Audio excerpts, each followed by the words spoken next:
ఒక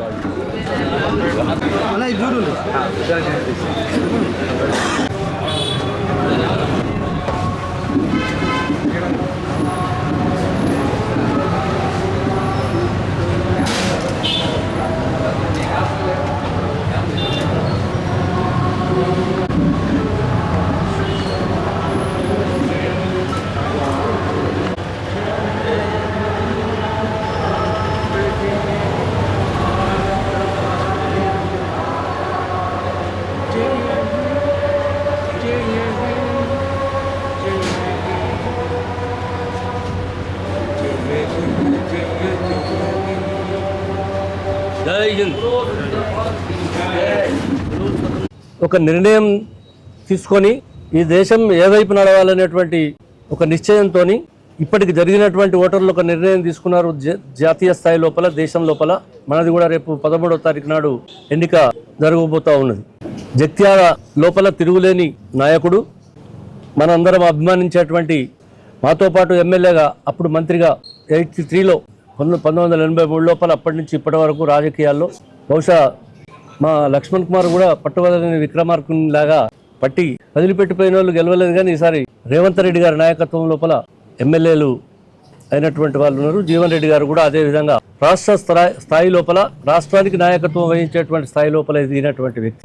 ఈరోజు వ్యక్తుల గురించి నేను అసలు యాక్చువల్గా మాట్లాడాలని అనుకోలేదు. కానీ వీళ్ళు మన ధర్మపురి అరవింద్ మొదలైనటువంటి వాళ్ళు చేసినటువంటి కామెంట్స్ కొన్ని, వాటికి కాంగ్రెస్ పార్టీ సీనియర్ అధికార ప్రతినిధిగా, తెలంగాణ ప్రదేశ్ కాంగ్రెస్ కమిటీ సీనియర్ అధికార ప్రతినిధిగా నేను జవాబులు చెప్పాల్సినటువంటి అవసరం ఉన్నది. కాబట్టి నేను పేర్లు తీసుకుంటున్నా. లేకపోతే భారతదేశ ప్రజలు నిర్ణయం తీసుకోవాల్సినటువంటి ఎన్నికలు ఇక్కడ వ్యక్తులకు కానీ ఇంకొకటి కానీ అవసరం, ప్రాధాన్యత ఇవ్వవలసినటువంటి అవసరం కాదు. ఈరోజు భారత జాతి ఏ వైపున పోవాల్సినటువంటి అవసరం ఉన్నది. పరివార్ దేశ మగర్ పరివార్ దేశం లోపల పరివారం నీదంతా అయినప్పుడు, ఇవాళ అంతకుముందు గత కొన్ని అనేక దశాబ్దాలుగా పరిపాలిస్తున్నటువంటి కాంగ్రెస్ సంస్కృతిని విచ్ఛిన్నం చేసి ఈ దేశ ప్రజలను రెండు ముక్కలు చేసేటువంటి ప్రయత్నం చేసినటువంటి మీరు దేశానికి నాయకులు అవుతారని చెప్పి నేను ఈ సందర్భంగా ప్రశ్న వేస్తా ఉన్నా. ఒకనాడు ఇందిరాగాంధీ గారి కాలం లోపల పాకిస్తాన్, నెహ్రూ గారి కాలం లోపల పాకిస్తాన్ వేరుపడితే బంగ్లాదేశ్ కూడా ఈ దేశానికి ఇబ్బందిగా తయారైందనేటువంటి కారణం మీద ఆనాడు బంగ్లాదేశ్ను కూడా ఒక దేశంగా మార్చి పక్కకు పంపించి, భారతదేశం అంటే భారత జాతి అంతా కూడా మతాలకు సంబంధం లేకుండా జాతి యావత్ ఒక్కటే తాటిపైన ఉంటుందని చెప్పినటువంటి ఇందిరాగాంధీ గారి నాయకత్వం లోపల ఉన్నటువంటి జాతి ఇవాళ భారతీయ జనతా పార్టీ నాయకత్వం లోపల ఏకైక నాయకుడుగా చలామణి అవుతున్నటువంటి నరేంద్ర మోడీ ఈ దేశాన్ని విభజన చేసేటువంటి కార్యక్రమం లోపల నిమగ్నమై ఉన్నాడనేటువంటి మాట చెప్తా ఉన్నా. అనేకమైనటువంటి సందర్భాలు చెప్పొచ్చు. మీరు జాతిని యావత్తు ఒక్కవైపు ఉంచాలనుకునేటువంటి వాళ్ళు ముస్లింలా, హిందువులా, సిక్కులా, ఇసాయిలా, లేకపోతే ఇంకొకట అనేటువంటి విధానం లేకుండా ఇవాళ జాతిని అంతా కూడా జాతీయ గీతం ఇంతకుముందు వస్తే ఇక్కడ ఉన్నటువంటి ప్రతి వాళ్ళని లేచి నిలబడినటువంటి సందర్భాన్ని మీరు ఇక్కడ చూస్తున్నారు. ఇక్కడ అందరూ అన్ని మతాల వాళ్ళు, అన్ని జాతులకు సంబంధించినంత వాళ్ళ మందం ఉన్నాం. నేను ఆ తర్వాత వినిపిస్తాను. నేను ఇప్పుడు నేను ఓవైసీ గారి ఉపన్యాసం కూడా నేను వింటా ఉంటే ఆయన జనగణ మన చదివి జై హింద్ అని చెప్పినటువంటి ఒక వాదన నేను ఆయన మళ్ళీ పోయేటప్పుడు ఆయన వాడినటువంటి జనగణమన పాటను మీకు వినిపిస్తాను. అనుకోకుండా మనం మొదలు పెట్టేటప్పుడే జనగణమన వచ్చింది. ఇది జాతీయతకు చిహ్నం అని చెప్పి నేను చెప్తాను. అరవింద్ లాంటి వ్యక్తులు ఇవాళ అక్కర్లేనటువంటి విషయాలను ఇవాళ రాష్ట్రం లోపల లేదా ఈ నిజామాబాద్ పార్లమెంట్ పరిధి లోపల చొప్పించి ఈ నిజామాబాద్ లోపల ఉన్నటువంటి వర్గాలను, ఓట్లను వర్గాలుగా చీల్చి దాని ద్వారా లాభపడేటువంటి వ్యక్తుల విషయం లోపల నేను చాలా పూర్తిగా ఖండిస్తాను. ఎవరో ఎంపీ అవుతారో ఎవరో ఎంపీ కారనేటువంటి విషయం కాదే కాదు. ఇక్కడ ఈ దేశం ఏ వైపున ఉండాలనేటువంటి నిర్ణయాన్ని తీసుకోవాల్సినటువంటి అవసరం దృష్ట్యా ఇవాళ చెప్తా ఉన్నా. ఇవాళ పేపర్ లోపల చూస్తా ఉన్నా, సిమి ఉగ్రవాదులకు జీవన్ రెడ్డి సపోర్ట్ చేస్తున్నాడు. బుద్ధి లేదా అరవింద్? సిమి అనేటువంటి సంస్థను ఇవాళ జాతీయ స్థాయి లోపల ఒక కేంద్ర ప్రభుత్వం కాంగ్రెస్ పార్టీ బ్యాన్ చేసినటువంటి జ్ఞానం నీకు లేదా, మీ ప్రధానమంత్రికి లేదా అని చెప్పి నేను అడుగుతా ఉన్నా. సిమిని ఎవరు రద్దు చేసిన దేశం లోపల ఇది ఉగ్రవాద సంస్థగా గుర్తించి రద్దు చేసినటువంటి ప్రభుత్వం కాంగ్రెస్ పార్టీ ప్రభుత్వమా, ఇంతకుముందు ఉన్నటువంటి కాంగ్రెస్ పార్టీ ప్రభుత్వం? దయచేసి నీకు జ్ఞానం లేకపోతే మీ తండ్రిని అడుగు. ఆయన అనేక సంవత్సరాలు కాంగ్రెస్ పార్టీ నీడ లోపల పనిచేసి వాళ్ళ సరే మీ అందరి దాని విషయం లోపల అటు ఇటు ఏమైనా అయిండవు తప్ప ఆయన అడుగు. నీకు చరిత్ర తెలియదు. నువ్వు ఉత్తర భారతీయ జనతా పార్టీ మోడీ అనేటువంటి ఒక పేరు మీద ఎలక్ట్ అయినటువంటి వ్యక్తివి. ఇవాళ జీవన్ రెడ్డి లాంటి ఒక మహా వృక్షాన్ని నువ్వు కదిల్చేటువంటి ప్రయత్నం చేస్తున్నావు. అది మతం చిచ్చు లేపి అనేటువంటి ఈ మాట నేను చెప్తా ఉన్నా. ఇది మంచిది కాదు మీకు అని చెప్తా ఉన్నా. సిబికి జీవన్ రెడ్డి గారు ఎక్కడ సపోర్ట్ చేసిన వాళ్ళ కండవాళ్ళు కప్పుకుంటే జీవన్ రెడ్డి గారు తిరిగినటువంటి సందర్భం మనం చూపెడతావా? ఎందుకు మాట్లాడుతున్నావు ఇవాళ? లేకుంటే కాంగ్రెస్ పార్టీ ఏం చేయలేదు? నేను మీకు చెప్తా ఉన్నా, ఇవాళ ఇక్కడ ఉన్నటువంటి భారతీయ జనతా పార్టీ కావచ్చు, లేకపోతే వాళ్ళ ప్రతినిధులు కావచ్చు, లేకపోతే వాళ్ళ నాయకులు కావచ్చు, అరవింద్ కావచ్చు, మీకు జ్ఞాపకం ఉంటే 10 సంవత్సరాల కింద ఉన్నటువంటి కాంగ్రెస్ పార్టీ ఆనాడు ఎన్ఆర్ఐ బోర్డు కావాలని చెప్పి ఇక్కడి నుంచే మొదలైంది. అది ఏది ఈ ఉద్యమం అంతా కూడా జగిత్యాల నుంచి మొదలై ఇది రాష్ట్ర వ్యాప్తంగా ఎన్ఆర్ఐ బోర్డు కావాలని చెప్పి మిత్రుడు ఆయన పేరేంది చాంద్ భాయ్, ఆయన కాదు ఇంకా చాలా మంది కూడా దీని కొరకు ప్రయత్నం చేసినటువంటి సందర్భంలో అప్పుడు వైఎస్ రాజశేఖర రెడ్డి గారు మళ్ళీ ఒకసారి మాట్లాడకూడదని చెప్పి ఇంత మైన్యూట్ ఇష్యూ అయినా కూడా నేను ఈ సందర్భం లోపల తీసుకుంటా ఉన్నా. దయచేసి నోరు మూసుకుంటే మంచిదని నేను హెచ్చరిక చేస్తా ఉన్నా భారతీయ జనతా పార్టీకి. ఎన్ఆర్ఐ అనేటువంటి ఒక శాఖను రాష్ట్ర ప్రభుత్వం లోపల క్రియేట్ చేసినటువంటి వ్యక్తి డాక్టర్ వైఎస్ రాజశేఖర రెడ్డి గారు, కాంగ్రెస్ పార్టీ ప్రభుత్వం అనేటువంటి మాట ఈ సందర్భంగా చెప్తా ఉన్నా. మీకు జ్ఞానం ఉందా, జ్ఞాపకం లేదా, బుద్ధి మాంద్యం అయిపోయిందా మీకు అని చెప్పి నేను అడుగుతా ఉన్నా. ఈ దేశం లోపల ఉండేటువంటి పదే రేపు మోడీ ప్రధాని కాకపోయినట్టయితే పాకిస్తాన్ బాంబులు వేస్తుంది. బుద్ధునాదే మీకేమన్నా? పాకిస్తాన్తో కొట్లాడి పాకిస్తాన్ మీద గెలిచి బంగ్లాదేశ్ను సృష్టించి ఇవన్నీ చేసినటువంటి నాయకురాలు శ్రీమతి ఇందిరాగాంధీ గారు. శ్రీలంక లాంటి దేశాల లోపల పీస్ కీపింగ్ సైన్యాన్ని పంపించి దక్షిణాసియా లోపల మొత్తం శాంతిని నెలకొల్పేటువంటి ప్రయత్నం చేసినటువంటి వ్యక్తి రాజీవ్ గాంధీ గారు.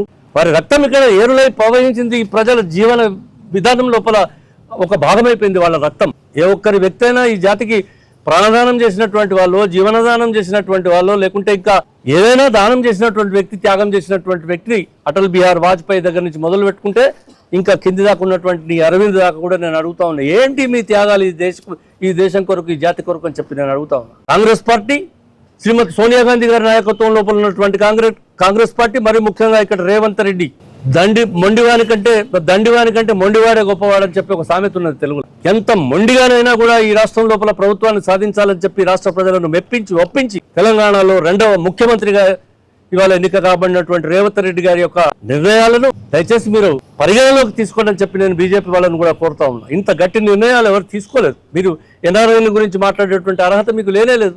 విదేశీ శాఖను అంటే కేంద్ర ప్రభుత్వం యొక్క అనుమతితోని ఈ శాఖను ఏర్పాటు చేసింది అనేటువంటి ఇంగిత జ్ఞానం కనీసం మీకు లేదా అని చెప్పి నేను అడుగుతా ఉన్నా. ఇవాళ మీ దగ్గర ఏమున్నది? కేంద్రం లోపల ఎక్కడైనా ఎన్ఆర్ఐలు విదేశీయుల కొరకు పనిచేసినటువంటి సందర్భం కనబడ్డదా? అది కాకుండా నేను అడుగుతా ఉన్నా, నాకు చాలా మంది చెప్తా ఉన్నారు, అసలు ఇతను కుల రాజకీయాలు, మత రాజకీయాలకు తప్ప, తండ్రి పేరు వాడుకొని తప్ప ఇతనికి అసలు ప్రభుత్వము, ప్రజలు అనేటువంటి జ్ఞానమే లేదు. ప్రజల లోపల పోయి ఒక్కనాడైనా కూడా ఒక కేంద్ర ప్రభుత్వ, రాష్ట్ర ప్రభుత్వ సంస్థలను విజిట్ చేసినటువంటి సందర్భం లేదని చెప్తా ఉన్నారు. I'm challenging on behalf of the Congress party. Have you visited any organisation of the government in your parliament? ఏమైనా ఒక హాస్పిటల్ కానీ, ఒక విద్యాలయాన్ని కానీ, ఒక కేంద్ర విద్యాలయాన్ని కానీ, ఒక రాష్ట్ర విద్యాలయాలను కానీ, హాస్టళ్లను కానీ, ఫలానా దగ్గర ధర్మపుర అరవింద్ పాల్గొన్నాడు అనేటువంటి మాట ఎక్కడైనా కనిపిస్తే సిగ్గుతో బాధపడాలి నువ్వు. ఎన్నడూ కూడా ఒక విద్యాలయాలకు, ఒక ప్రభుత్వ కార్యాలయాలకు ప్రజలు పనిచేసేటువంటి దగ్గరికి పోయి పనిచేసినటువంటి సందర్భం లేదు అరవింద్. ఎట్లా మాట్లాడతావు? అటు మోడీ పేరు చెప్పుకోవాలి, ఇంకోటి చెప్పుకోవాలి, చరిత్ర ఏంది మీది?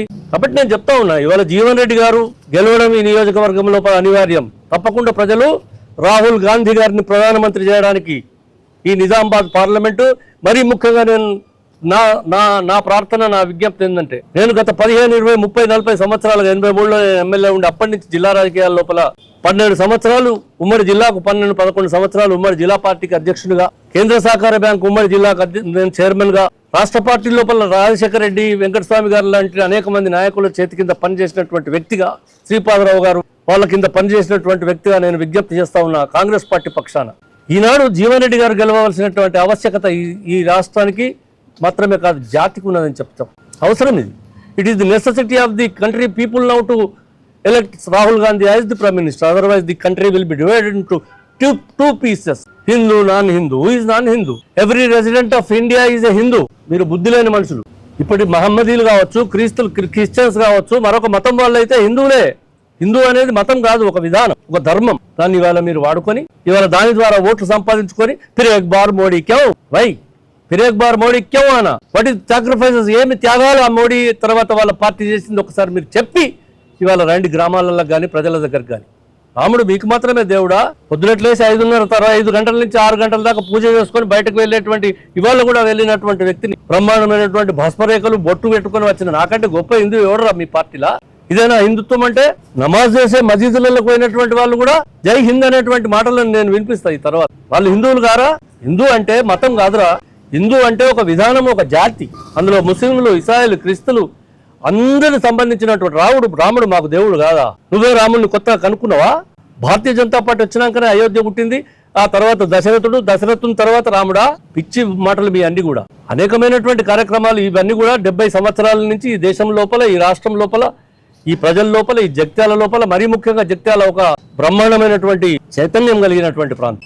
ఇక్కడ అంటే రకరకాలైనటువంటి జాతీయవాదానికి సంబంధించిన జాతి విద్రోహ శక్తులను కూడా ఈ ప్రాంతం లోపల అరెస్ట్ చేసినామని అప్పుడప్పుడు కనిపిస్తూ ఉంటారు. ఏది సిమి లాంటి వ్యక్తులను ఇక్కడ ఒకరిలో ఇద్దరిలో పట్టుకున్నాం చేసినామని చెప్పి. మరి ఆ సిమి ఆర్గనైజేషన్ బ్యాన్ చేసిందే కాంగ్రెస్ పార్టీ అయితే సిమిగా జీవన్ రెడ్డి గారు సిమి వాళ్ళని వెంటేసుకొని కండవాళ్ళు కప్పి తిప్పుతున్నారు. ఒక మనిషిని చూపట్టకపోతే ముక్కు రాస్తావా? ఇక్కడ జగిత్యాల గడియారం దగ్గరకు వచ్చి మళ్ళీసారి మాట్లాడారు. మంచి పద్ధతి కాదు. జగిత్యాల ప్రజలు తరిమి కొట్టేటువంటి పరిస్థితి. జగిత్యాల కాదు, నిజామాబాద్ ప్రజలు కూడా. నేను నిజామాబాద్ కాలేజీలో చదువుకున్నాను. నేను చదువుకున్న అరవింద్ పుట్టలే. 74లో BSc పాస్ అయిన నిజామాబాద్ లో. నిజామాబాద్ ఒక ఘర్షణాత్మకమైనటువంటి ప్రదేశం. ఆ ప్రాంతం లోపల ఇంకా ఘర్షణలు ఇప్పుడు 10 సంవత్సరాలు 15 సంవత్సరాల నుంచి విద్వేషాలు చల్లబడి కాంగ్రెస్ పార్టీ పుణ్యాన ఇవాళ ఘర్షణలు, మత విద్వేషాలు లేకుండా చల్లగా ఉన్నటువంటి నిజామాబాద్ జిల్లాను, నిజామాబాద్ కేంద్రాన్ని, నిజామాబాద్ పార్లమెంటును ఇవాళ మళ్ళీ హిందూయేతర అనేటువంటి విభజన చేయడం సరికాదనేటువంటి మాట ఈ సందర్భంగా చెప్తా ఉన్నా. అరవింద్, ఇది నీకు, నీ అస్తిత్వానికి, నీ కుటుంబానికి కూడా ఇది ముప్పు అని చెప్తా ఉన్నా. నేను హెచ్చరిక చేస్తా ఉన్నా.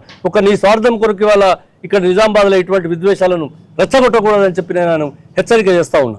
తెలంగాణ లేకపోతే అసలు నువ్వేమనివి? నీకు ఉన్నదేంది? తెలంగాణ అనేటువంటి ఒకే ఒక వాదనతో ఇవాళ ఎట్లయితే బీజేపీ మత వాదనను తీసుకొస్తుందో నువ్వు కూడా తెలంగాణ వాదనను తీసుకో. తెలంగాణ ఎప్పుడైతే చంపేసి తెలంగాణ అంటేనే భయపడుతున్నటువంటి పరిస్థితి లోపల ఇప్పుడు నేను చెప్పినటువంటి శక్తులు 14 మంది యొక్క ఈ తెలంగాణ కొరకు బలిదానం చేసినటువంటి ఆత్మలు ఇవాళ కేసీఆర్ ను వెంటాడుతుంటే నిద్ర వటక తెలంగాణ రాష్ట్ర సమితిని భారతీయ రాష్ట్ర సమితి అని చేసిండు. భారత రాష్ట్ర సమితి మాటలు కోటలు దాటుతాయి కానీ కాళ్ళు కడపలు దాటాయి అన్నట్టు. బిడ్డ జైల్లో ఉన్నది, రేపు నువ్వు వేయటందుకు తయారును, నీ కొడుకు రెడీ ఉన్నాడు.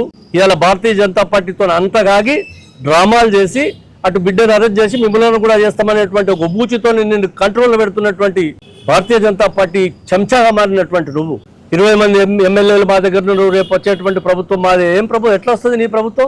ఇక్కడ రేవంత్ రెడ్డి గారు మిమ్మల్ని ఓడగొట్టి అధికారానికి కాంగ్రెస్ పార్టీని తెచ్చిందనేటువంటి మాటను మర్చిపోతున్నావు మిస్టర్ కేసీఆర్. ఇలాగ తెలంగాణ అనేటువంటి పదాన్ని వాడుకొని వచ్చినటువంటి వాడు ఇంకోదాన్ని కాదు. కాంగ్రెస్ రాహుల్ గాంధీ, మరి ఖర్గే, సోనియా గాంధీ గారి నాయకత్వంలో పనిచేసి కాంగ్రెస్ పార్టీని అధికారానికి తీసుకొచ్చినటువంటి రేవంత్ రెడ్డి మీద నీ కుప్పి గంతులు నడవే అయిపోయింది. నీ డ్రామా కంపెనీ కథ కాదన్నాడు. రేపో ఎల్లుండో ఆవలెల్లుండో జైల్లో ఉంటావు. కాబట్టి ఇటువంటి పిచ్చి పిచ్చి మాటలు మాట్లాడకుండా ఎన్ఆర్ఐల గురించి బాగా కేసీఆర్కు తెలిసినంత మనకు తెలియదు. ఎందుకంటే ఈ కేసీఆర్ ఎన్ఆర్ఐలను ముంచినంత ఎవరిని ముంచలేదు. అసలు ఆయన మొదటి మెట్టే ఎన్ఆర్ఐల ముప్పు గ్రామాల ప్రజలు అన్నట్టు కేసీఆర్ను అసలు అనొచ్చు. పాపం మస్కట్ పైరవీల బాధితుల సంఘం అనేది ఒకటి పెడితే అలా 1000 మంది అని ఉంటారు ఈ రాష్ట్రంలో. ఇంకొక 1000 మంది వాళ్ళ ఆత్మలు ఉంటాయి. ఉరిపెట్టుకొని చచ్చిపోయిన వాళ్ళు, ఎండిని దాగి చచ్చిపోయిన వాళ్ళు. మిస్టర్ కేసీఆర్, నేను ఆయన నీ గురించి చెప్పగానే వాళ్ళ బీజేపీతోని ఏదో రహస్యమైనటువంటి పొత్తు చేసుకొని ఉనికి కొరకు ప్రయత్నం చేసేటువంటి వ్యక్తి మాత్రమే కేసీఆర్. నేను ఇంకొక మాట చెప్పి చివరిగా ముగిస్తా. ఇవాళ కొంచెం సందు చూపెడితే ఏమన్నా చిన్నయో పెద్దయో ఉంటే సంకల పెట్టుకొని పారిపోవడానికి ఈ దేశం నుండి రెడీగా ఉన్నారు ఇద్దరు అయ్య కొడుకులు. కొంచెం సందు దొరికితే అవతల పడడానికి రెడీ ఉన్నటువంటి వ్యక్తులు వీరు అవకాశం ఇస్తే అవతల పడతారు, మళ్ళీ ఈ దేశానికి కూడా రారు. ప్రత్యేక విమానం కొనుక్కొని తిరిగేటువంటి నువ్వు తెలంగాణ ప్రజలకు ఆదర్శమా? ఈ విమానం రేపు నువ్వు పారిపోవడానికి మాత్రమే పనికొస్తుందని చెప్తా ఉన్నా. అందుకే కొనుక్కొని పెట్టుకున్నాడు. ఆయనకు ఒక విమానం ఉన్నది, మీకు ఎరికైనా లేదు. ఓన్ ఆ విమానంలో పారిపోతాడు ఎన్నడో ఒకనాడు. మీరు చూడండి, ఇది సత్యము, ఇది సత్యం అని చెప్తా ఉన్నా.